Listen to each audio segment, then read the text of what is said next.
Hmm. Okay. I am where. Hmm. View on YouTube. Okay.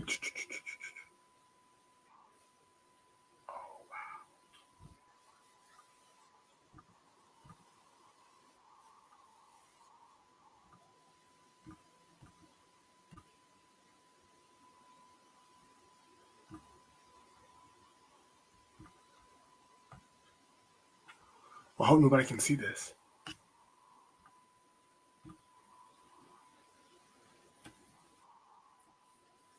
All right. Sounds like I can be heard, and sounds like I can be seen.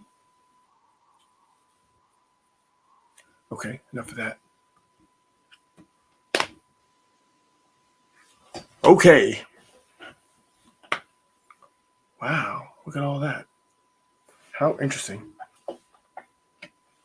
Oh, I'm still looking down. Wonder how they handle this. How interesting. Okay.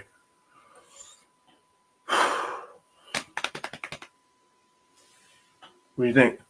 Maybe I should get my shorts out of the floor? Maybe? Maybe. Okay.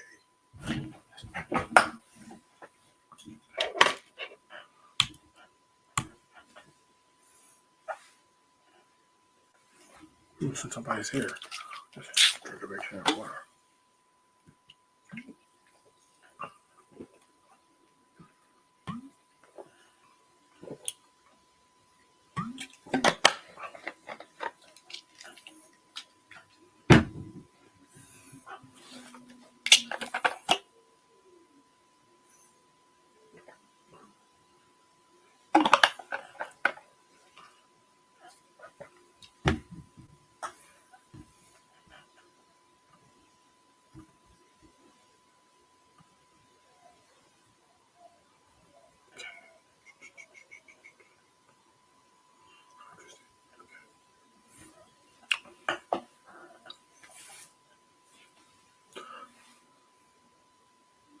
Okay.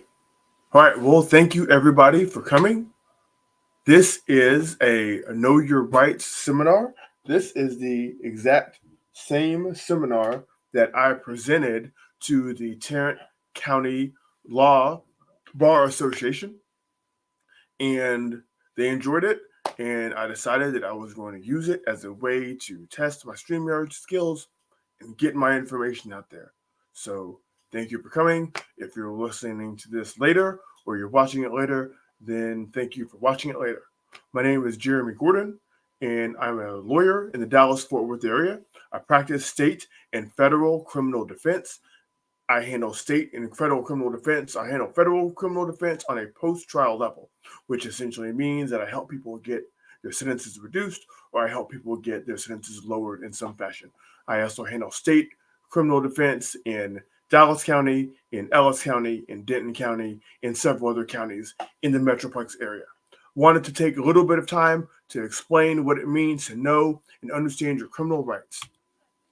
So, in this presentation, we're going to be talking about how to know what your criminal rights are and how to be able to exercise them safely and appropriately. We're going to talk about the Fourth Amendment, which deals with like the right to search and seizure. We're going to talk about the Fifth Amendment, which deals with when to talk to police and when your rights have to be read. We're going to talk about the Sixth Amendment, which is your right to counsel. And we're also going to talk about safety in police encounters. And we're also going to talk about what it means to deal with your county dog catchers. Now, the most important thing to understand with regards to this presentation and any presentation as it results and as it deals with your criminal rights is that it's important to know and obey the law. Now, most of the time, and this needs to be said, most of the time, people do not have trouble with police. They do not have trouble with search and seizures. And the average person is going to be able to make it their whole life without being involved with a search and seizure situation or something like that because they are going to be knowing and obeying the law. It's also important to remember, and this came up a lot in my presentation, that it's important to know who you're hanging out with and know the people who you're dealing with regards to people in your car. lots of times, this come up a lot. People say, I got into a car with 4 different people, and one person had a vape pen in the car, and then the police pulled us out of the car for a traffic offense. They tested all of us, or they searched all of us. They found a vape pen in the center console, and they said, whose vape pen is this? And nobody said anything, and then we all got charged with a felony. So that's something to consider. You need to know and understand who you're hanging out with, and you need to know and understand the people that are in the car with you pretty much at all times. All right. So when we talk about the Fourth Amendment, the Fourth Amendment is what is with regards to search and seizure. It says that in order for the police to be able to come into your house, in order to be able to search your house, and in order to be able to seize items out of your house, what needs to happen is that a person goes to a judge, a police officer goes to a judge, and they say to the judge, "Dear judge, I saw this person doing this crime in this place, or we engaged in an investigation, and as a result of our investigation, we believe that this person is doing a crime in this place, and the evidence of that crime is inside their house. And because of that, judge, we'd like to have a warrant to be able to go into their house and find the evidence and seize it." And the judge will read the warrant affidavit, which is a simple, plain document that explains why they believe that there's probable cause, and then the judge will determine there either is probable cause or there is not.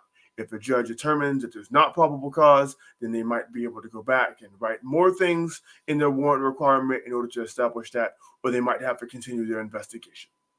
If the judge does determine that there's probable cause, then it moves on to the next factor, and that's where the police go into the house, they search the house, and they find evidence. They're only allowed to search in places where the evidence might be. So if they're looking for evidence of like an elephant in a house, then they're not able to search the dresser drawers, or they're not able to search the medicine cabinet because an elephant wouldn't be in there. Now, there are many exceptions to the warrant requirement. In all of these things like curtilage, things like abandoned property, things like exigent circumstances, and all of these things are fine and they are interesting. They were the subject of a 60-hour class that I took in law school, and I had to read another couple hundred hours for.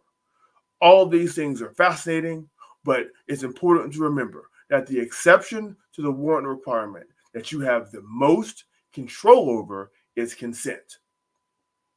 Consent means that the police officer asks a person to submit to consent or consent to search, and the person says yes. So like a police officer walks up and says, "Hey, I'd like to search your house. Do you mind if I search your house?" And if the person says yes, then they've consented to that search. And anything and everything that is found in the house might be able to be used against them because of the consent search.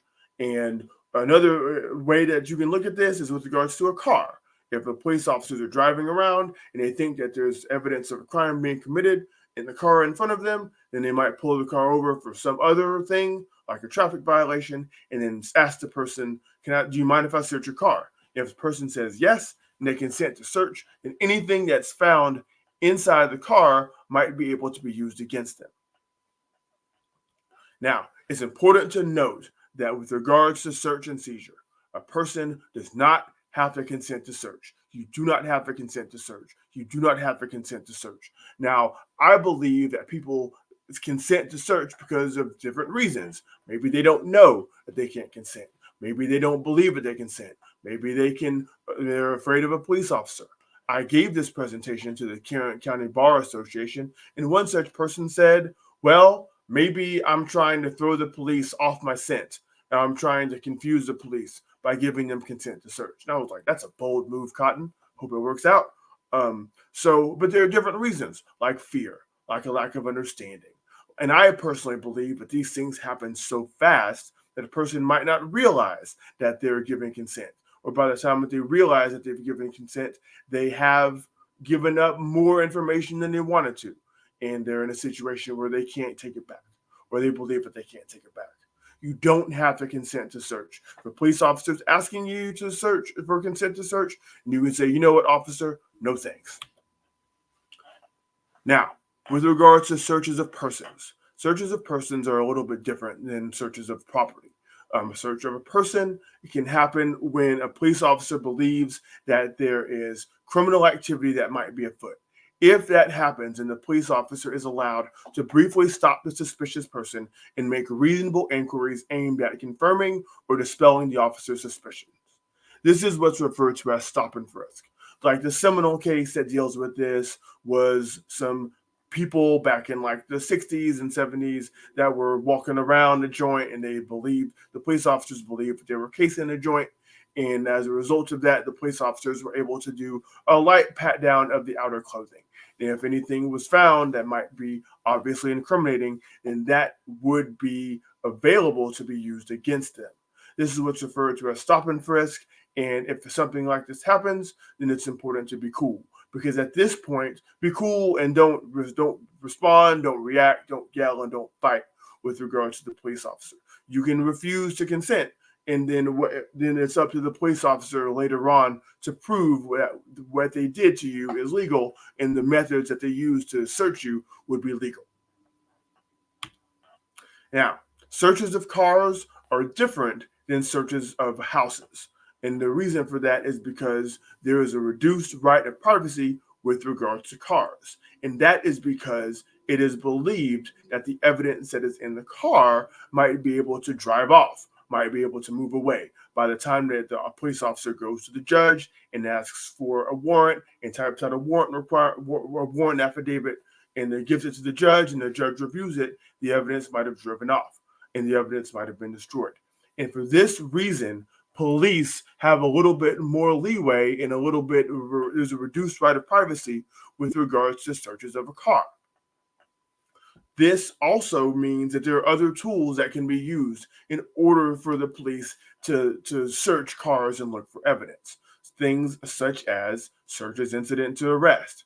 Things such as being able to arrest a person for driving and committing a traffic offense and then being able to search their car. Things like drug dogs, things like being able to do an inventory search after impounding a vehicle. Each one of these things is an additional tool that the police have with regards to a search and a seizure with regards to evidence that might be inside a car or inside a vehicle. It's important to note, even still, a person has the ability to refuse consent, and that would cause the police to have to prove later on that they are trying to search the car for reasons and that those reasons are legally valid. Now, another thing that we've dealt with and that we want to talk about is with regard to Fourth Amendment rights regarding DWI investigations. So, as many of you might know, if the police officers believe that a person is engaged in driving while intoxicated, then they have the right, after they see a law violation, to pull them over to the side of the road and possibly ask them questions. Ask them questions about if they're okay to drive, how many drinks they've had, where they're coming from, and where they're going. The police also have the ability to, if they believe the person's intoxicated, ask the person to get out of the car and engage in a standardized field sobriety tests. So things like the walk and turn, or the pen test, the HGN test, or the one leg stand. And then, if the police believe that the person is further intoxicated, then they might be able to take them back to the station and ask them to submit to a breath test or ask them to submit to a blood test. Now, in Texas, there is a thing referred to as implied consent. When a person signs for their driver's license, then they are giving consent to be searched at times. If the police officer, they're giving consent to submit to a chemical test, meaning that the police officer might ask them for a breath test, or the police officer might ask them for a blood test. And if a police officer believes that they're intoxicated and asks them for a breath test or a blood test, then they have impliedly consented to submit to that test, which means that later on it could be used against them. Now, people don't really understand this when they sign for their driver's license. But the truth is that even though those things are true, you still are able to refuse consent. If the police officer says, will you submit to a breath test? The police officer says, will you submit to a blood test? You can actually refuse that. And if that happens, then it might be possible that the police officer would ask for a blood warrant from a judge saying, I believe that this person was committing this crime of DWI. They were committing it in this place, and this is why I believe that they were doing it. And the police officer might explain, here's what I believe that they were doing, and here's why I believe that they were intoxicated. And I asked them to submit to a breath test or a blood test, and they refused.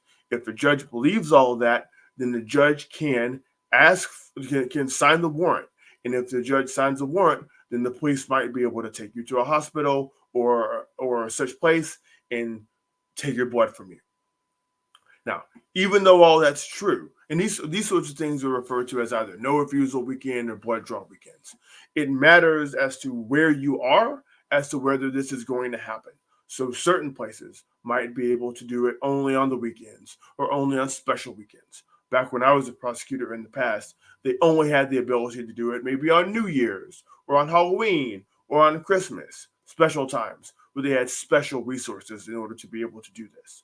But other times and in other places, such as Mesquite or possibly even Dallas County, the police have the ability to do this almost all the time because there might be round-the-clock magistrates, so they might have access to the information or access to computers to be able to type the warrant affidavit out, and that might allow them to get the judge to sign the blood warrant and get the blood in order to engage in the investigation.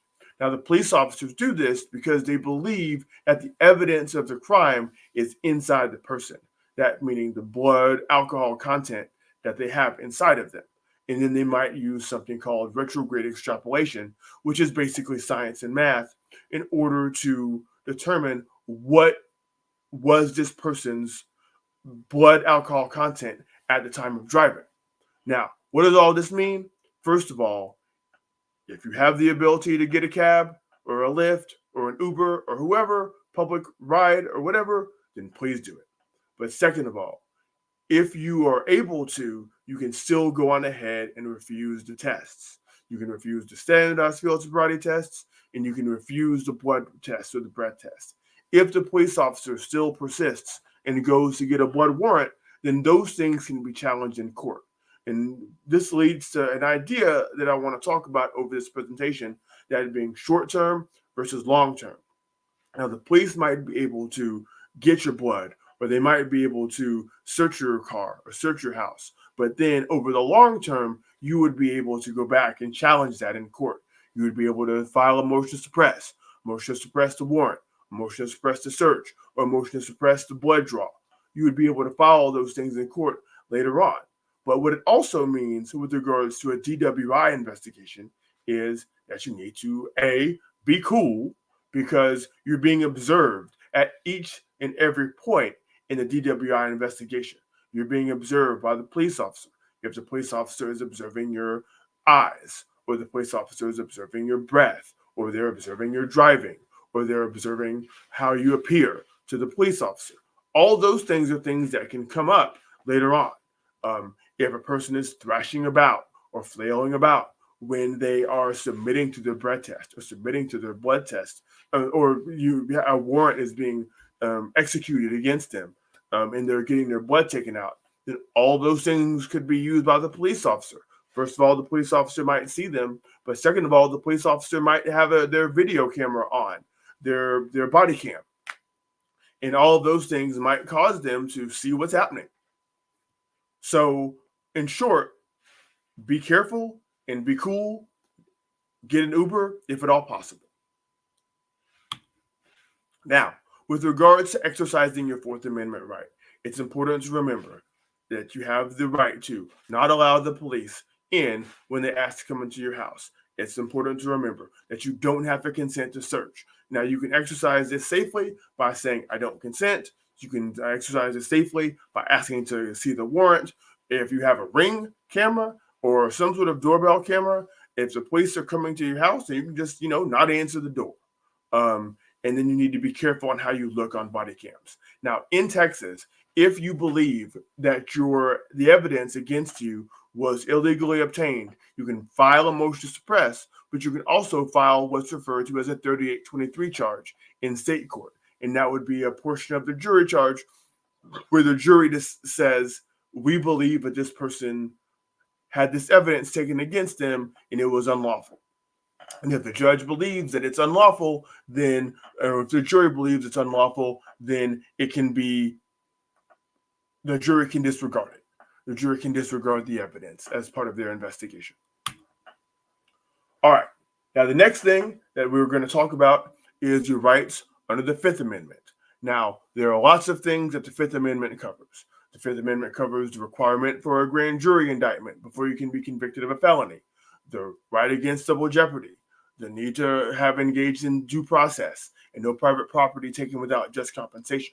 But what we're going to talk about here in a know your rights context is nor shall be compelled to, in any criminal case, to be a witness against himself. So this is talking about the right not to be used as a witness against yourself. There are two places where this comes up. First of all, it's important for us to note that you don't have to talk to police. You don't have to talk to police, you don't have to talk to police, and you don't have to talk to police. Wherever you're sitting, if you have the ability, repeat after me.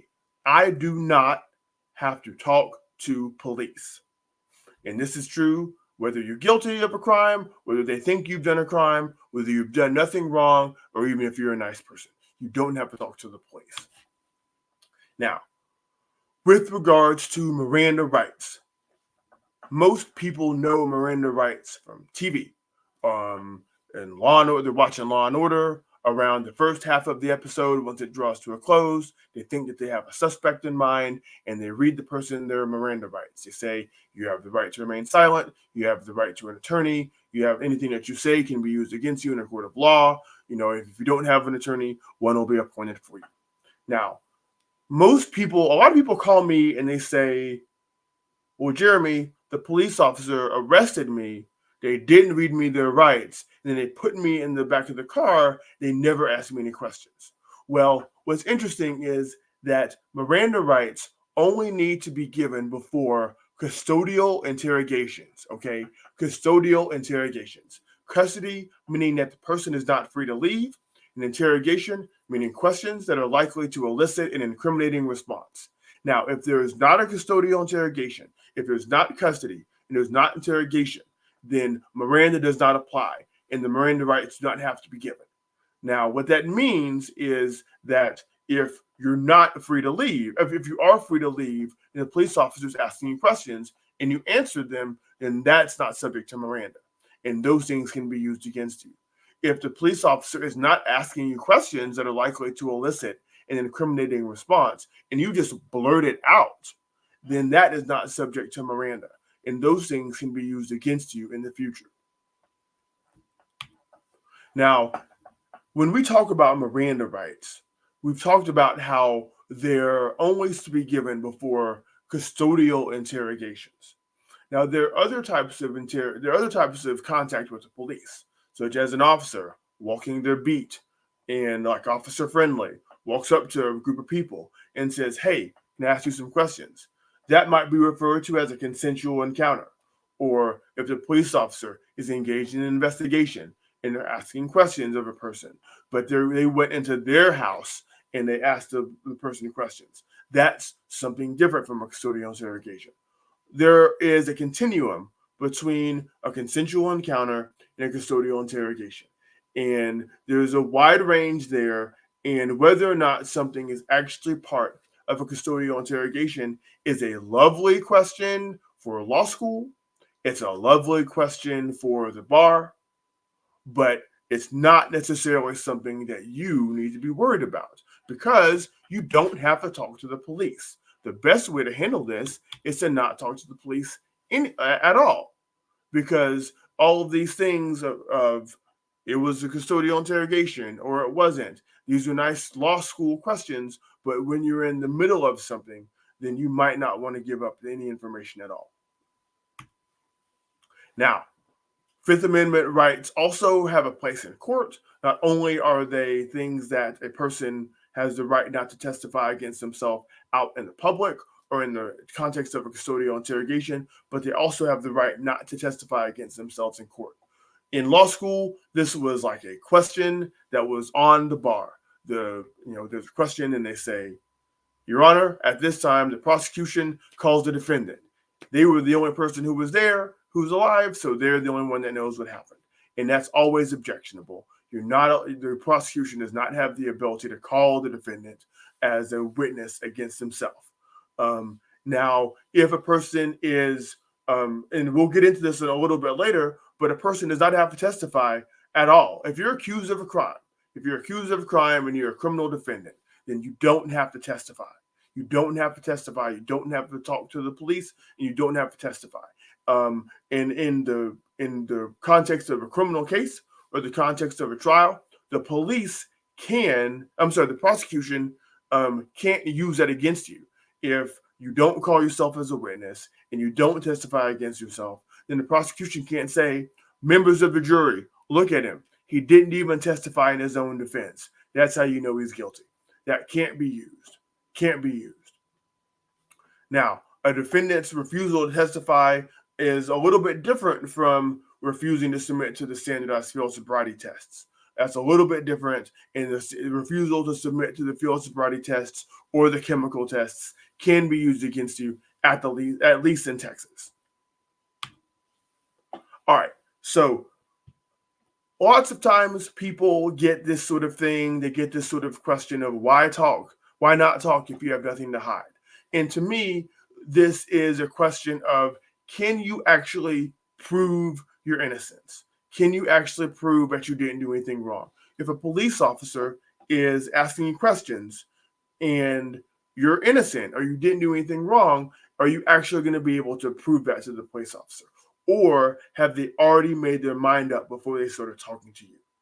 Now, in my opinion, the police have tools and methods that they use in order to convince people to submit to investigations, in order to submit to people to give up their rights. The police have tools that they can use. They go to seminars and they go to conferences and they say, well, if you ask questions this way, or if you ask questions that way, then there's a 39.4% chance that you'll influence the suspect's medulla oblongata, and then they'll be more likely to answer your questions.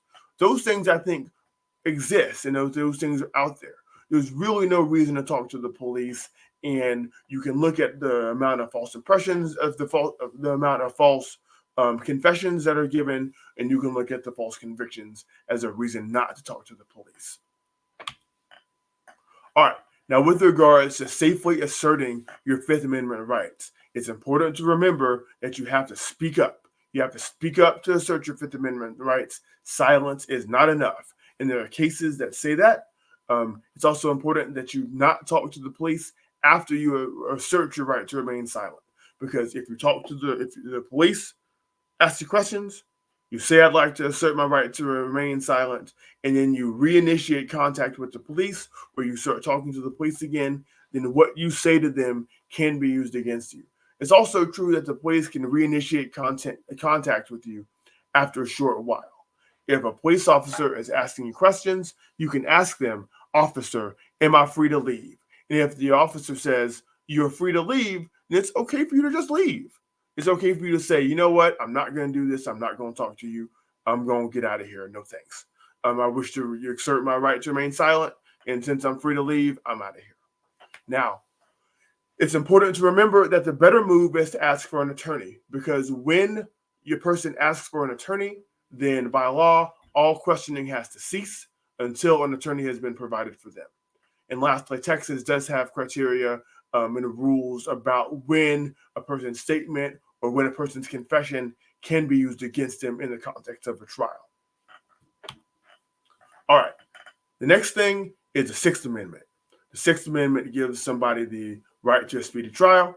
The Sixth Amendment gives somebody the right to an impartial jury. The Sixth Amendment gives the person the right to be informed of the nature and causes of the accusation.